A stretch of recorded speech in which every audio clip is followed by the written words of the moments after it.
Oh, look who I got, a heavy hitter. And we're live right now. I don't know that we've ever gone live, but he is not a stranger to being live because he's done live radio and TV for years. He is the preeminent, one of the bioethicists. The dude created bioethics, for God's sake. Great to see you, Dr. Arthur Caplan. Welcome back. Thank you for joining me today.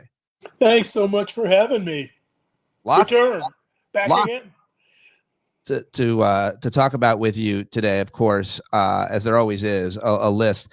Can we just start with the easier, pettier, shittier things, I guess? No, not shittier, but I just got to get your comments on the general efforts and personalities now running the Health and Human Services. You got Dr. Oz, you got RFK Jr., you got Sean Duffy and RFK Jr. yesterday in the airports promoting health in the airports, as if anyone is demanding that. I'm a fitness guy. I love working out, but I've never thought about, I really wish I could get a workout in while I'm at the airport so I can get all let me just go right to that, and then I'll piss and moan about what's going on in academia for a second. But remember, Duffy, the transportation guy, the first thing he came out with was, you should dress up better to go on planes. Dress up better? I'm going to sit in a tube for, 9 hours next to some drunk, and you want me to wear a suit and tie when I'm flying around? Then he adds, no, I'm going to be drunk because I was at the airport. Exactly. And then he says, with his buddy RFK, Mr. Steroid, by the way, hey, and while you're at it, let's do some pull-ups at the airport. So I'm going to wear a 3-piece suit, do pull-ups, and then head for the plane. I imagine sweaty, stinky. You don't want to be near me. But of course, in the cattle car world that transportation department allows, rammed together so that your knees are somewhere above your eyebrows when you're sitting. Yeah, it makes sense. And who doesn't think about doing pull-ups when you're waiting in a line at the airport? I mean, it's obvious that that's a needed locale. And let me say one other thing. Do you think maybe the two of them, or at least the transportation guy, could do something about like near collisions? How about on-time arrival? How about maintenance not falling apart on the planes? I mean, here's what I'd like to have for my health when flying: not being killed. That would be a nice. Not dying is not better. Dying. I'm all for that. Better than dying. So first of all, a pull-up bar. I just have quickly, I was a personal trainer for years, been in the gym. Very few people can do a pull-up. So no one's using that thing. And airports are so agonizing. Most people are just going to throw a rope over that and kill themselves. It's going to be a problem. You'll find it used as a clothes hanger as people are waiting. Maybe waiting to get in their 3-piece suit to get on the plane. Ridiculous. Hey, by the way, too, it's a pull-up bar. I love it because that whole administration, Trump too, is like, hey, let's return to 1963. I mean, that's when pull-up bars were. Who uses a pull-up bar anywhere? Well, listen, now you went too far, Art. I mean, I love the pull-up bar. There's nothing wrong with the pull-up bar. It's still very functional. I have one right here, and I measure my fitness by it. Your other points were valid, but now I feel like you've gone a bit hyperbolic against. No. I mean, I know what the necessary exercise equipment is. It's called walk around the airport. You don't need the pull-up bar. Come on. Yeah, maybe slow down those conveyor belts, moving the people, and let them effing walk, Duffy. Exactly. That's a great. There you are. Here's a solution. Here's a solution. Very cheap. Well, what else do you want to say about, in general, All right, so let me vent here. Yeah. I'm sure listeners will be going to sleep.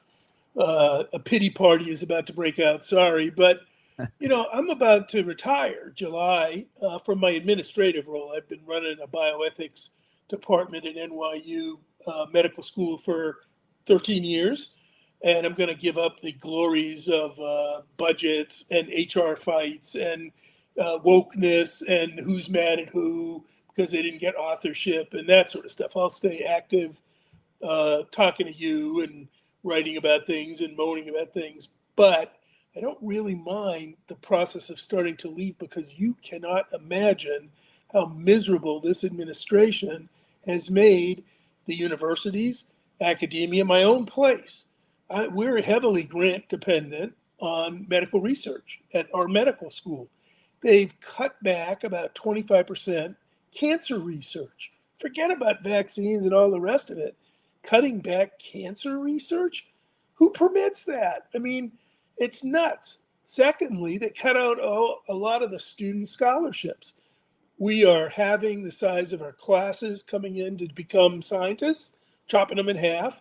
A lot of people are saying to me, undergraduates, well, I'm not going to become a doctor or scientist, at least on the research side. There's no dough there. Why would I take that career? Let's do something that's lucrative and guaranteed, like be a comedian. Um, you know, and you have two people sitting there saying things like, let's get rid of diversity, equity, and inclusiveness. Scrub your sites. Well, I'm going to say, you know what? Diversity, equity, inclusiveness, pretty good values. I'm for them. I don't want to wipe them off my website. I don't want to ban them from lecture titles or grant application. And that's what's going on. It's like as if Stalin showed up and said, hey, this doesn't conform to party ideology. Wipe out this language. Get rid of it. And we got eugenics and genetic bilge. This president sits around calling people garbage, trash, sources of disease. He brings all these billionaires in like Musk, who clearly are racist to the core. And all of a sudden, we're sitting there saying nothing because us academics, because we can't say anything about diversity. I mean, here's what you say about it. These guys are proto-Nazis. I mean, this regime is tilted completely over to a racist foundation of white supremacy in its policies. That's what it's doing. And, I don't care where you look, you can see their bigotry being made into politics. I mean, you see it most clearly with ICE and the immigration stuff. But let me tell you, when you put in a grant, if I said something like, I'm concerned about equitable access for African Americans to transplant, that ain't getting funded.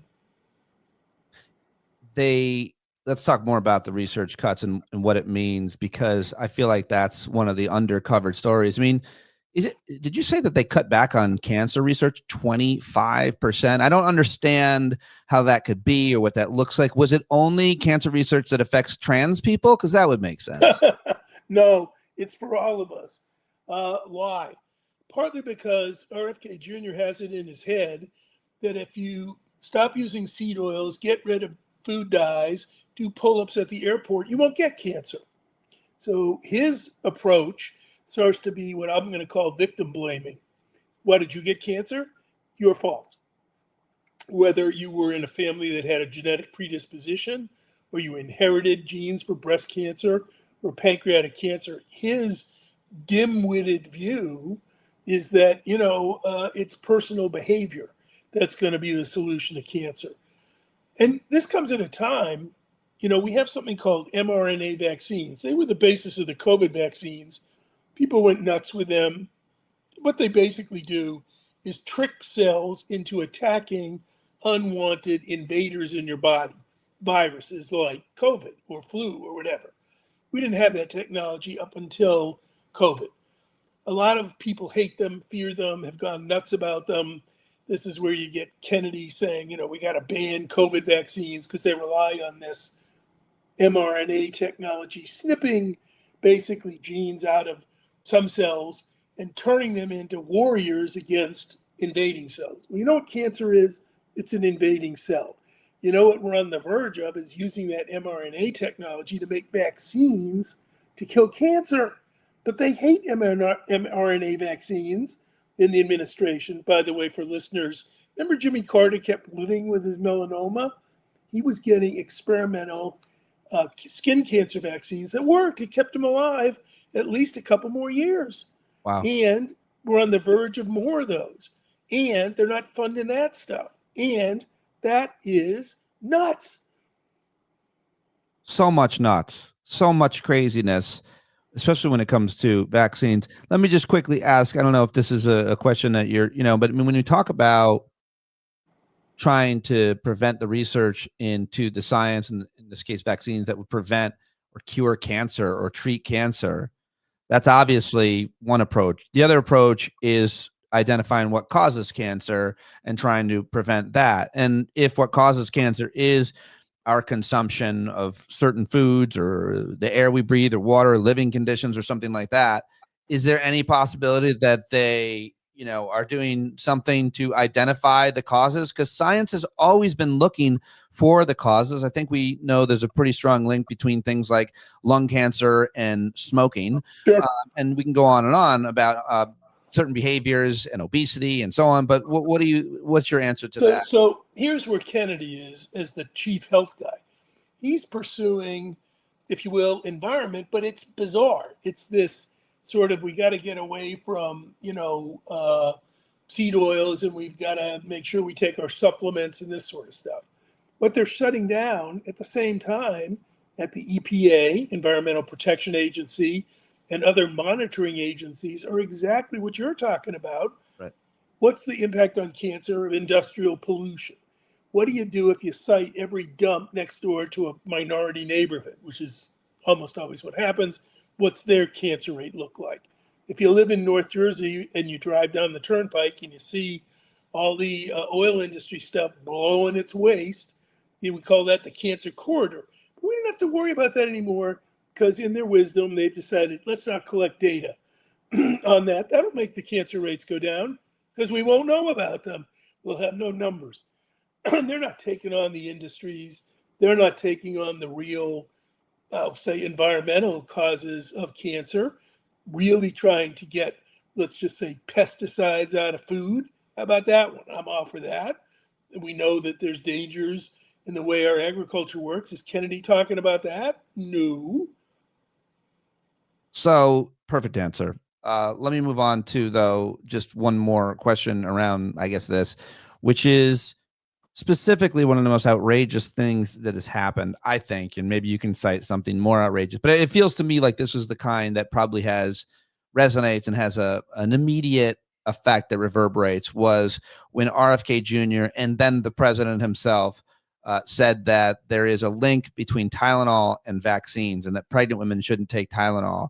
And then a lot of people did a little research and find out why pregnant women take Tylenol is because they get really ill, and Tylenol is the thing that helps. And it's then, I think Trump said, walk it off, basically. But right, suck it up. But that there is a connection between Tylenol and autism, rather. And I think it's a Tylenol vaccine, Tylenol and autism.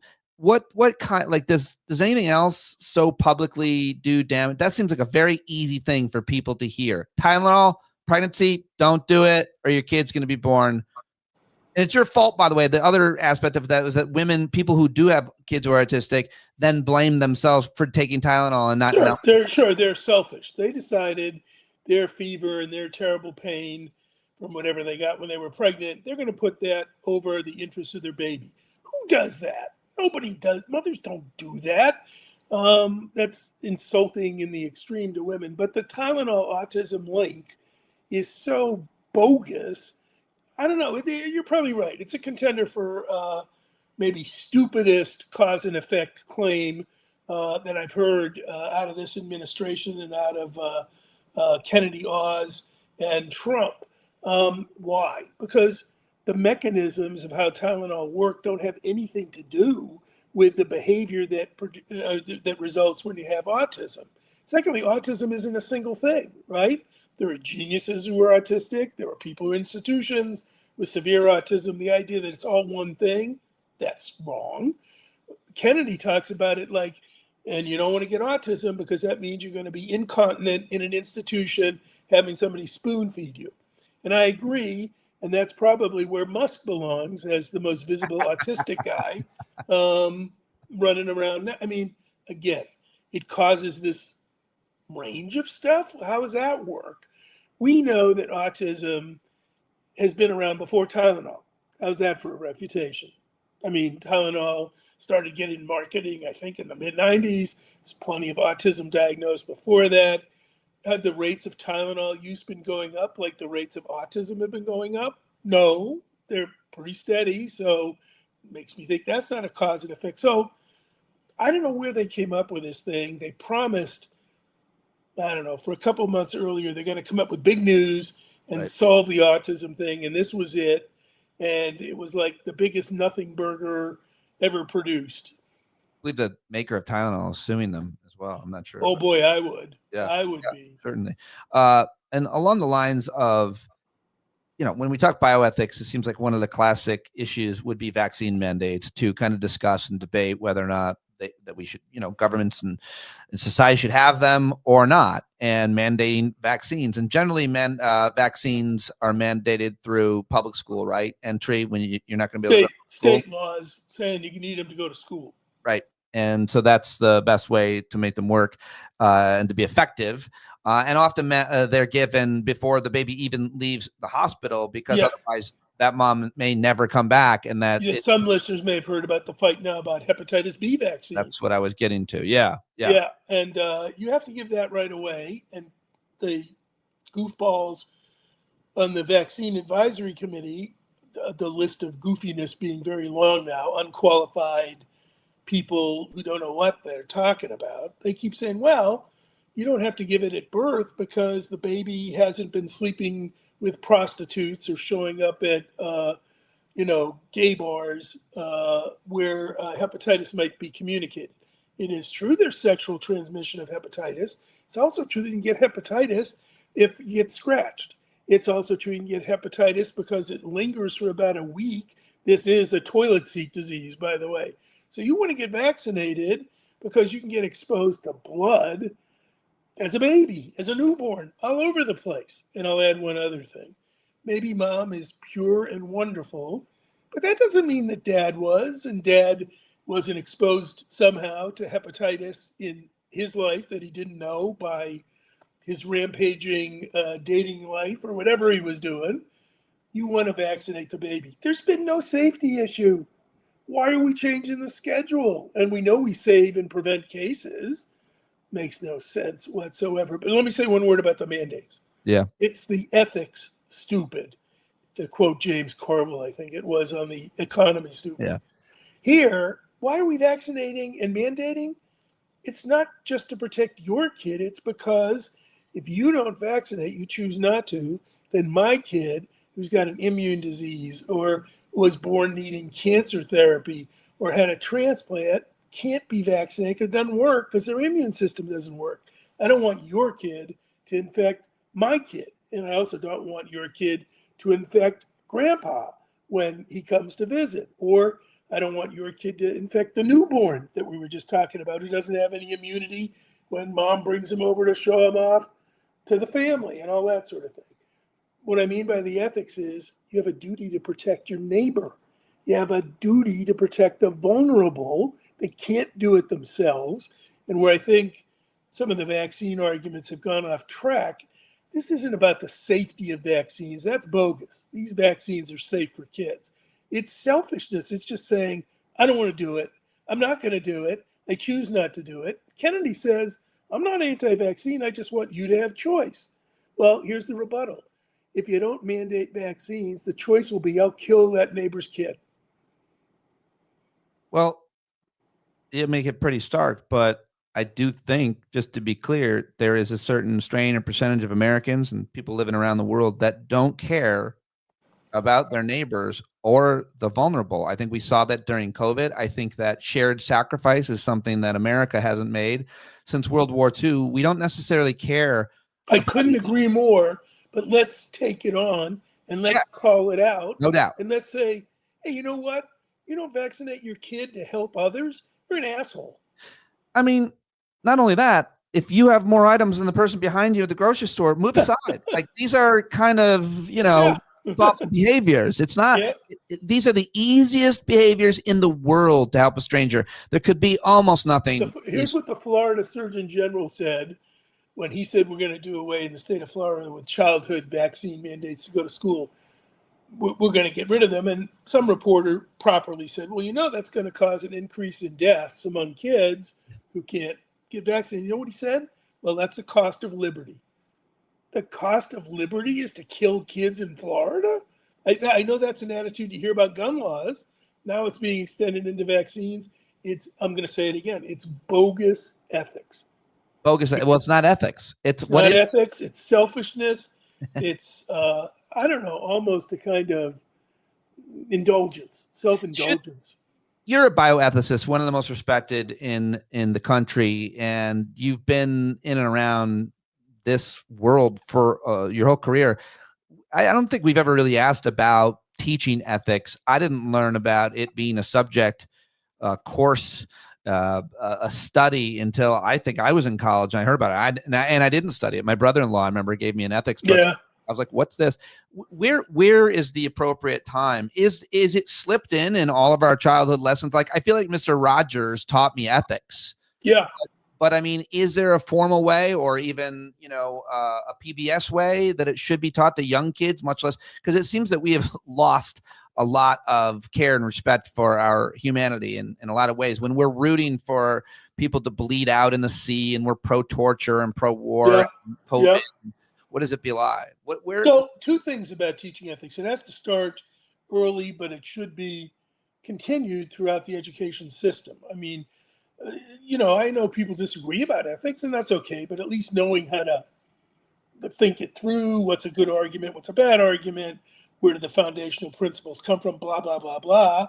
So I wouldn't do it as a single dose course in the 4th grade. You want to kind of continue. But honestly, what's happened is religious groups got it out of the curriculum because they said, we don't want you teaching what I'm going to call secular ethics to our kids. We'll take care of it at the church or the synagogue or wherever they are. And they don't. I mean, they don't weirdly teach ethics. What do they teach? A version of Jesus who says, I'm selfish, and I think people who profit are rewarded and acting in my name. Yeah. I hate to put it this way, but what would Jesus do about vaccination? I kind of think he'd tell people to get vaccinated to protect other little kids. I don't know if they were needed during Jesus's time, because he could also just put his hand that's true. That's true. on your forehead. And even if things got bad, he could wake you up from the dead. So that's right. He was very talented. It's really interesting to hear that. We can talk more about it. But before I let you go, I just going to ask you one more question about the cuts to healthcare. And what, when we talk about healthcare costs, and we need to talk about the quality, the cost, and the accessibility. And we can talk about all what drives those costs and so on. But the bottom line is people's healthcare costs health insurance costs are really about to jump. And the sticker shock is going to mean that a lot of people are just going to go without health insurance. And that creates a death spiral for everybody else in the insurance risk pools and so on. But what are your top line takeaways or concerns about? So first, here's my political advice. If you don't like Trumpism and you want to see Congress shift in its makeup in the next election, you got a 2-issue campaign: affordability of your food and cost of living, lack of affordable health care. Those are the issues. I don't care about transgender, and I don't want to talk at all about shooting up these poor bastards on boats, war crimes. I mean, those are all bad.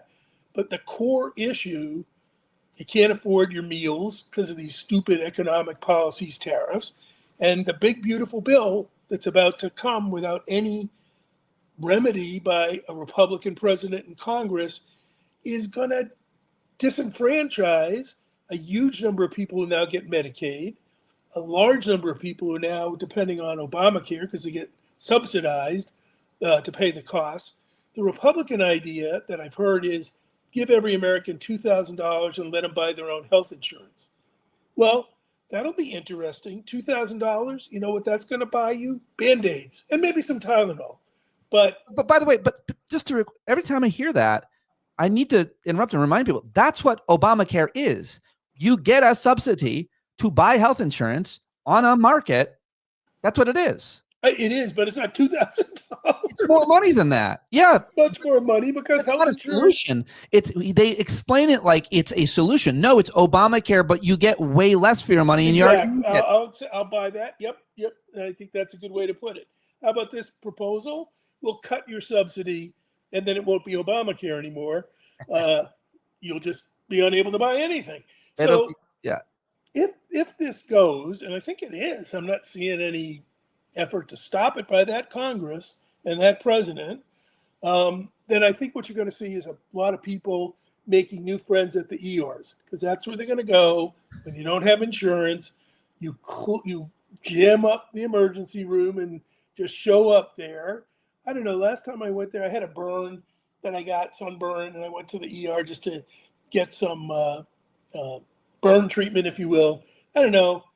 Waited. This is Connecticut, nice hospital. 7 hours. If Now I were imagine what you, it's going to be like with this crowd showing up, the uninsured, newly uninsured. It'll be days. if I were you with your career and your name, I would last 2 hours before I would scream, "Do you know who I am?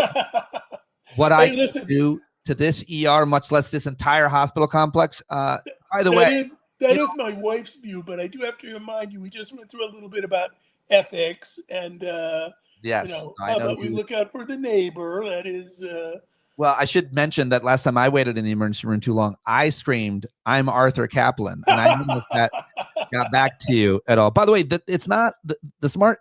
You don't go to the ER, and make friends. I mean, I see what you're saying. That's going to happen, but I would suggest that people make their friends when they lose their health insurance. The way I did when I lost my health insurance, when Sirius XM ended and I lost my health insurance, I targeted doctors, including you, almost immediately, and became friends with physicians. That's what people should do. Just subtly curate relationships with people that are healthcare experts. And one other sort of endpoint about this health insurance business: Trump promised he would work, and some in Congress did too, to bring down the prices. The reason we're stuck in a mess is that our healthcare system still costs 3 times as much as anywhere else. So it's unaffordable. So that's why we are in this how are we going to pay for it problem. It's not that we couldn't. You got to get the prices down. How do you do that? Well, you can do what Trump says, which is I'll put tariffs on drugs coming from China or whatever his idea is. Ridiculous. It's not worked at all. Or how about we have more price transparency? Who knows what they're paying when they go to the hospital? And more to the point, how about we actually sit in there and say to the government, negotiate the prices. Use your buying power to set the price. That's what every other country does.